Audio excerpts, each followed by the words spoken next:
Bienvenue dans Réflexions sauvages. Ici, c'est l'endroit où on se lâche.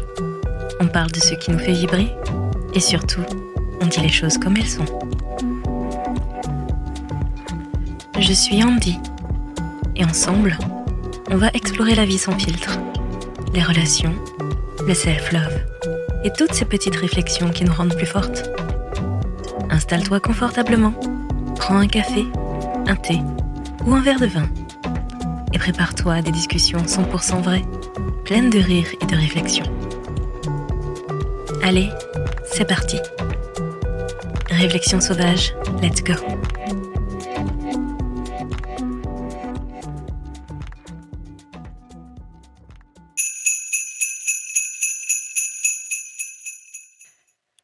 Bienvenue dans cet épisode spécial Réveillon de Noël. Les secrets des cadeaux réussis. Ou quand ton mec t'offre encore une bougie. Hello tout le monde et joyeux Réveillon de Noël. Aujourd'hui un épisode spécial pour une soirée spéciale.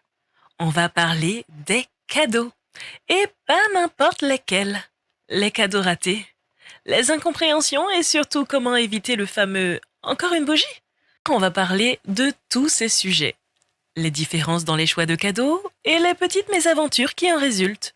Des histoires amusantes sur les cadeaux qui ont mal tourné, comme offrir un mixeur pour un anniversaire. On s'est tous retrouvés dans cette situation délicate où notre idée de cadeau bien intentionnée vire au désastre ou inversement. On va parler du challenge que c'est de comprendre ce que veut vraiment l'autre et on va apprendre comment offrir le cadeau parfait sans casser sa tirelire. Et pour ce sujet croustillant, ce soir, j'ai une guest star. Qui de mieux pour m'accompagner que mon chéri adoré. Tu veux dire bonjour mon chéri ? Et bonjour à tous, je suis enchanté d'être avec vous. Voilà, c'est la surprise du jour, mon chéri en guest star. Et aujourd'hui, tous les deux, on va parler des différences dans la façon dont on choisit nos cadeaux. Et pourquoi parfois c'est un désastre complet. C'est vrai, choisir un cadeau peut sembler simple, mais en réalité, c'est tout un art. Entre les attentes, les goûts personnels et bien sûr les petites maladresses. Il y a de quoi se perdre. Allez, on attaque. Est-ce que ça te dit de partager avec nous ton pire souvenir de cadeau que tu aies offert ou reçu d'ailleurs ? Alors c'était plus reçu. Des cadeaux que m'avait offert ma marraine. C'est pas que le cadeau était pourri, c'est qu'il n'était pas adapté. Genre j'avais 12 ans, elle m'a offert un portefeuille. Bon, je m'en foutais, un portefeuille à mon anniversaire, bon c'est bien. Le problème c'est qu'elle m'a aussi offert un portefeuille à Noël et puis elle m'a offert un portefeuille l'anniversaire suivant, donc 3 portefeuilles elle a d'affilée. pas... Je crois qu'elle se rappelait plus trop de ce qu'elle Oui, m'avait voilà, offert. elle se souvenait pas qu'elle t'avait déjà fait ce cadeau-là. Et plutôt 2 fois qu'une. Et ouais, plutôt 3 fois même. Ouais. Et elle savait que... Tu lui as fait la réflexion après Non, j'étais petit, j'étais gentil, j'ai dit merci. Oh, c'est mignon. Quel petit garçon adorable. J'étais adorable quand j'étais petit. Alors, pour ma part, ça date pas d'il y a si longtemps que ça. À Noël, j'ai reçu un shaker à vinaigrette. Et comment vous dire, sur le coup, je me suis dit, mais ok, je sais que je cuisine beaucoup, mais est-ce que c'est une façon de me dire que me placer dans la cuisine ? Surtout, jusqu'à maintenant, je vais pas vous mentir, ce shaker est dans sa boîte, dans un coin, et je n'en ai pas eu l'utilité. J'ai quand même fait l'effort, par gentillesse, lorsque je l'ai reçu, de le tester. On l'a testé avec mon chéri, une seule fois, parce qu'on ne fait quasiment jamais de vinaigrette, mais sans succès. Et j'ai également pensé sur le coup que je ne mangeais peut-être pas assez de salade et que c'était une façon de me dire, bah, mets-toi au régime. Voilà. Oh, t'extrapoles beaucoup là, je pense quand même. Parlons d'un autre de tes cadeaux pourris. Est-ce que c'est toi qui l'as offert ou est-ce que tu en as reçu un ? Moi, j'ai offert que des super cadeaux, donc du coup, je peux pas... Carrément ? Ouais. Le mec, il a pas du tout de grosses chevilles, hein ? Pas du tout. Non, mais c'est vrai, en fait, un cadeau pourri, c'est un cadeau qui n'est pas adapté à la personne. Donc, si tu même un modeste cadeau, s'il est adapté, c'est toujours un bon cadeau. Effectivement, si le cadeau est choisi avec amour et en fonction des goûts de la personne, il n'y a pas de raison que ça passe pas. Ça fait toujours plaisir et en général, voilà, ça touche toujours la personne à qui on l'offre. Allez, on continue. Est-ce que tu aurais une autre anecdote un peu croustillante à nous partager sur des cadeaux offerts ou reçus ? Alors oui, puisqu'on parle de cadeaux de couple, de tout ça, j'avais déjà reçu un cadeau d'une ex qui était un cadeau pour elle, qu'elle m'a offert. Qu'est-ce que c'est? En me vendant le truc comme quoi c'était un cadeau pour moi, bien sûr, mais c'était elle voulait absolument qu'on fasse un week-end en amoureux et du coup, elle nous a offert un week-end en amoureux. Et moi, j'étais en mode, mais tu t'es offert un cadeau, en fait. Enfin, Alors, si je comprends bien, cette personne voulait un week-end en amoureux oui, et elle s'est dit, à défaut de demander à ce qu'on me l'offre, je me l'offre à travers mon chéri. exactement. Elle avait pris Voilà. une petite Wonderbox, là, Ah ouais, d'accord, un ok. week-end, Super. un truc week-end en amoureux. Et moi, j'ai dit, c'est chouette. Bah, la prochaine fois, je t'achèterai une PlayStation, du coup. Enfin, Oui, effectivement, c'est pas mal dit comme ça, oui. Ah oui, d'accord, donc c'était un cadeau par intérêt. Genre, voilà, je veux mon voyage, donc je t'offre un voyage, comme ça je fais un voyage. c'est ça. C'est effectivement pas mal. Et pour rebondir sur ce que tu as dit tout à l'heure, j'ai vraiment reçu ce genre de cadeau, type je veux une PS5, PS4. À l'époque, c'était plutôt une PS4. Du coup, je t'offre une PS4. Et, euh, et comme ça, j'ai une PS4. Bon, c'était pas la PS4 en entier. La PS4, c'était moi qui l'avais achetée. Mais j'ai reçu un jeu PS4 en me disant, tiens, machin, on va pouvoir jouer. Et effectivement, c'était en couple. Et le mec m'a dit, bah, tiens, regarde, c'est un super cadeau, je sais que tu voulais y jouer. En fait, non, c'est un cadeau pour lui, qu'il m'avait offert à moi, en se disant, ben, en fait, la vérité, c'est qu'il n'avait pas de cadeau à ce moment-là. Il s'est rendu compte qu'il serait en retard pour m'acheter un cadeau. Il m'a offert son jeu, en me disant, c'est pour toi. Et mais je n'ai jamais joué à ce jeu. D'ailleurs, je n'en ai jamais vu la couleur. Donc, voilà. Bon, allez, on va dire qu'on fait tous des erreurs, mais qu'il y a quand même des limites. Et pourquoi, à ton avis, c'est si compliqué de choisir un cadeau qui plaît vraiment à l'autre? Il y a plusieurs raisons. Déjà, c'est compliqué parce que souvent, on a déjà beaucoup de choses. Donc, trouver quelque chose que la personne n'a pas et qui lui ferait plaisir, c'est pas simple. Et puis, il faut aussi bien connaître la personne pour trouver quelque chose qui lui fasse réellement plaisir. Je suis la première à vous dire que c'est vrai. Parce que je galère de plus en plus chaque année à trouver le cadeau parfait pour mon chéri. Et on m'oblige, on me dit, fais des listes, mets des cadeaux dessus. Non, mais c'est beaucoup plus facile, effectivement. Enfin, selon moi, en tout cas, quand la personne fait une liste qu'on a. Surtout que maintenant, il y a des applications, des sites, donc c'est plus facile. Puis même, pas seulement pour Noël, pour les anniversaires, pour les autres fêtes, en fait, de savoir ce que la personne veut vraiment et ce dont elle a besoin. Mais où est la spontanéité? Comment est-ce que je sais si tu me connais vraiment? Et oui, mais le problème, c'est que on vit ensemble à la maison. Je sais que tu as tout, donc on fait comment? Ah bah, tu trouves, tu as un peu d'imagination. Ok, mais par exemple, en fonction de toi, comment toi, par exemple, tu fais pour choisir le cadeau parfait pour quelqu'un? Bah, ça dépend, soit c'est pratique, soit c'est affectueux, soit c'est personnel. Et quand tu choisis des cadeaux pour moi? Ah Quand bah oui, je veux choisis savoir, des hein. cadeaux pour toi, ça dépend. Des fois, c'est effectivement un cadeau utile qui va te servir régulièrement pour ce que tu fais. Genre, je lui avais offert un masque à. Je sais pas si je l'avais offert pour un anniversaire ou si je l'avais offert juste comme ça, je me rappelle plus. Pour l'anniversaire. Pour l'anniversaire? Oui, c'était un masque en fait, comme je fais de la résine époxy et UV. Ça me permettait en fait d'éviter les effluves de résine qui, je le rappelle, pour celles qui utilisent de la résine, sont toxiques. Du coup, là, je m'étais fait chier à trouver un bon masque avec lequel elle pourrait bien respirer, qui la gêne pas quand elle le mette, pour qu'elle puisse le garder longtemps et tout. Avec des filtres interchangeables. Avec des filtres interchangeables, voilà, pour éviter qu'elle meure asphyxiée. C'était quand même mieux, quoi. Effectivement, c'était un super cadeau pour ma survie. Donc finalement, on peut dire que toi, tu penses souvent à ce qui est pratique, et moi, j'attends quelque chose de plus sentimental ou personnalisé. Ouais, je suis plus sur l'utile, un truc qui va servir. C'est ça.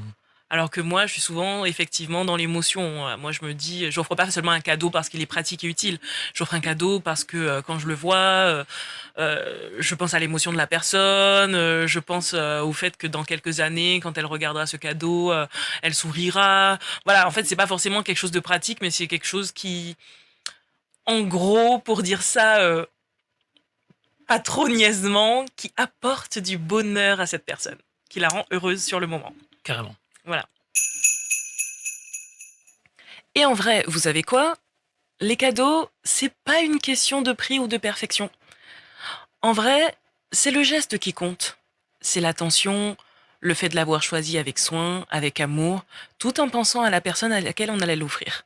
C'est en fait le fait de penser à l'autre, tout simplement. Mais on va pas se mentir, Un peu d'effort pour les choisir, ça ferait pas de mal. Est-ce que mon chéri est d'accord avec moi? Bah oui, il faut que ce soit quand même personnalisé et ouais, adapté, quoi. Ça, t'offres pas à un enfant quelque chose que t'offrirais à un adulte et je n'offrirais pas un masque à gaz à ma mère, par exemple. Voilà, fini les perles pour bébé, quoi. Et les portefeuilles par milliers. Maintenant, j'aime bien les portefeuilles, hein. Maintenant, ça va. Maintenant, je suis un adulte. Les portefeuilles, ça me sert. Du coup, il veut encore des portefeuilles. Non, non, non, mais c'est bon, là. Non, mais c'est bon, là. J'ai un portefeuille qui va très bien. Donc, si on m'en offre un, je fais bon la gueule, quoi. Et qui dit réflexion sauvage, dit conseil sauvage. On ne déroge pas à la règle, même pour Noël. Et voici quelques conseils pour éviter les cadeaux ratés. Premier conseil sauvage, et je pense que c'est très important, mais on n'y pense pas assez souvent. Pose des petites questions subtiles. Tu as toute l'année pour apprendre à connaître les goûts de la personne à qui tu offriras ton cadeau à Noël. Essaie de comprendre ce que l'autre veut vraiment. Genre, oh, ce pull te plaît? Tu le préférerais en quelle couleur? Finalement, on connaît mieux les personnes à qui on offre des cadeaux qu'on ne le pense. En plus, souvent, votre chérie va vous donner des indices sur ce qu'elle aime. Genre, si elle parle régulièrement d'un truc, il y a de bonnes chances que ça lui plaise. Et il y a de bonnes chances que vous fassiez pas trop d'erreurs si vous partez dans cette direction. Malheureusement, et je vous le dis, il n'y a que moi qui donne des indices. Très souvent, j'en ai très peu, voire pas du tout de son côté à lui. Bah, elle devrait lire dans mes pensées, c'est simple, hein. Bref, deuxièmement, instaurer une tradition fun pour les cadeaux. Par exemple, parfois, pouvez-vous fixer un budget max ou un thème cocooning, DIY ou même un truc drôle pour comme des cadeaux vintage, des choses comme ça. Nous, par exemple, très souvent, pour les amis ou la famille, quand on n'a pas forcément d'idée ou alors, comme on le disait plus haut, qu'ils ont déjà tout et qu'on ne sait plus quoi offrir, eh ben, on se fixe un thème. Ouais, N'est-ce pas? moi, j'aime bien le thème. Même pour les enfants, genre, un de mes filles, je lui avais offert que des trucs pirates, donc il avait le thème pirate. Mais pour les amis, c'est pareil aussi. On peut choisir un thème. C'est ça, l'année dernière, par exemple, on a fait cocooning. On avait offert C'est vrai. un énorme panier garni avec un énorme plaid, une bougie parfumée, des gommages pour le corps, plein de senteurs par-ci par-là. Et je vous assure que ça fait toujours plaisir, surtout que Noël, ça tombe en hiver et que des plaids, on n'en a jamais assez. Et si vraiment tout échoue parmi toutes les propositions de conseils qu'on vous a faites, il y a toujours l'option des cartes cadeaux. J'avoue, je trouve ça très impersonnel, mais je sais que ça fait toujours un heureux ou une heureuse. Ouais, la carte cadeau, en général, c'est effectivement pas ouf. Mais après, il y a des cartes cadeaux qui peuvent être centrées sur quelque chose. Genre, quelqu'un me donne la sensation forte, vous pouvez lui offrir une carte cadeau spécialisée là-dessus, et du coup, il choisit ce qu'il veut faire, ou ce genre de Oui, choses. après, ça c'est plus des bons pour des C'est activités. plus des bons pour des activités, mais c'est un peu une carte cadeau, quoi. Oui. Ouais. Et est-ce que tu as un dernier conseil pour les auditeurs, mon chéri? La carte Joker pour les garçons, c'est toujours les trucs beauté, cocooning, bougies, même les fleurs, ça marche, hein, ça marche tout le temps. Si jamais J'avoue. vraiment vous êtes bloqué, cette carte Joker fonctionnera à chaque fois, hein. On sait qu'un beau bouquet de fleurs, ça fait toujours sensation. Ouais. On est d'accord. Et puis, soyons honnêtes, finalement, le vrai cadeau, en tout cas selon moi, et je pense que mon chéri sera d'accord avec moi, c'est de passer du temps ensemble, non? Non, non, moi je veux des cadeaux, moi. Et passer du temps avec moi. Ouais, des cadeaux. Oui, c'est secondaire. Ouais, c'est-à-dire qu'on vit ensemble, mon cœur, donc bon, pas tous les jours. Eh bien, je suis ravie de savoir qu'à des moments, je lui tape sur le système. Non, j'ai pas dit ça non plus. Les cadeaux, c'est cool quand même.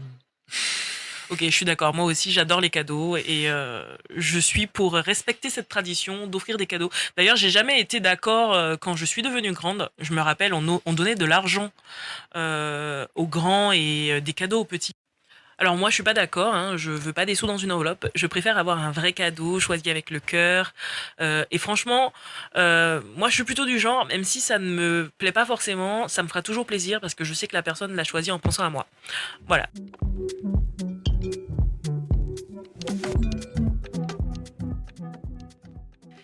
Et oui, vous l'aurez compris, c'est déjà la fin de cet épisode hors série spécial réveillon de Noël de Réflexion sauvage. Un grand merci à mon chéri d'avoir partagé ce moment avec moi et avec vous les auditeurs. Je ne sais pas si cet épisode vous aura inspiré pour vos prochains cadeaux. Mais moi, je vous avoue que j'ai hâte d'être à minuit pour ouvrir mes cadeaux et voir ce qu'on m'a réservé sous le sapin. Et si c'est encore une bougie, on en reparlera dans le prochain épisode. Alors, si vous voulez tout savoir, elle pense connaître son cadeau, mais en fait, pas du tout. Et spoiler, c'est pas une bougie. On verra bien ce soir. Joyeux Noël à tous en tout cas et bon réveillon de Noël. Joyeux Noël! J'espère que vous passerez toutes et tous un très bon réveillon de Noël. Et même si vous êtes seuls, n'oubliez pas que la vraie magie de Noël, elle réside dans le cœur et dans le fait de transformer votre maison en grotte de Noël. Alors sortez vos décorations lumineuses et faites briller votre maison ce soir de mille feux. Et n'oubliez pas, un cadeau qui vient du cœur, ça fait toujours plaisir, même si c'est un peu raté. Et les surprises de Noël de Réflexions Sauvages ne s'arrêtent pas là. Ce soir à minuit, pour ceux qui seront encore debout et qui attendent le Père Noël et les cadeaux sous le sapin, je vous ai réservé une petite balade sonore de Noël. Alors je vous donne à tous et à toutes rendez-vous à minuit pour la balade sonore spéciale Noël. D'ici là, bon réveillon et joyeux Noël sauvage à tous.